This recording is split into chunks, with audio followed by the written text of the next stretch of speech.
Christelle Balestrero. Bonjour. Voilà un succès qui, je l'espère, pour la première fois depuis presque 3 ans, va nous mettre d'accord, vous et moi. Exagérez, ça s'améliore. Avec une augmentation de la consommation de près de 4% pour le premier semestre 2023, comparativement à 2022. Et son atout choc, eh bien, c'est son prix.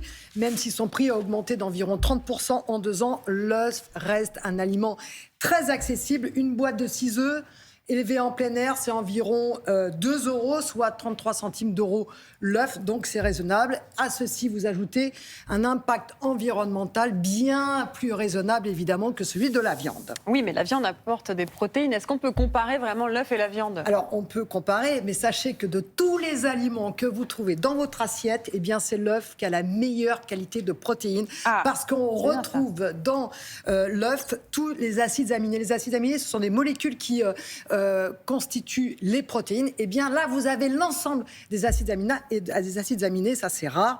Sachez que 2 gros œufs apportent autant de protéines que 100 grammes de steak. Ouais. Et vous savez où on trouve les protéines? Dans le blanc ou dans le jaune?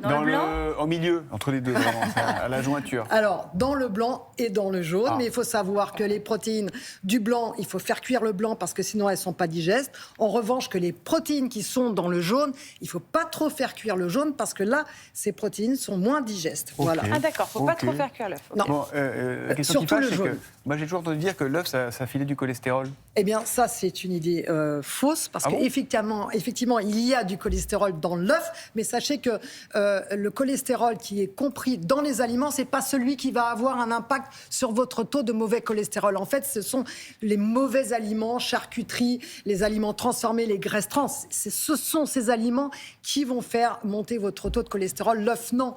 Et d'ailleurs, maintenant, on sait que l'on peut consommer environ 4 à 6 œufs par semaine, et en cas d'hypercholestérolémie, on peut la limite peut-être 3 œufs par semaine, en plus des préparations culinaires qui contiennent je déjà comprends de rien l'œuf. quel numéro il faut prendre, lesquels sont Alors, bons, les très 0, important, 1, 2, 3, 4. Le 2 et le 3, numéro 2, numéro 3, c'est de la maltraitance animale, c'est-à-dire que pour le 3, voilà l'espace réservé pour une poule.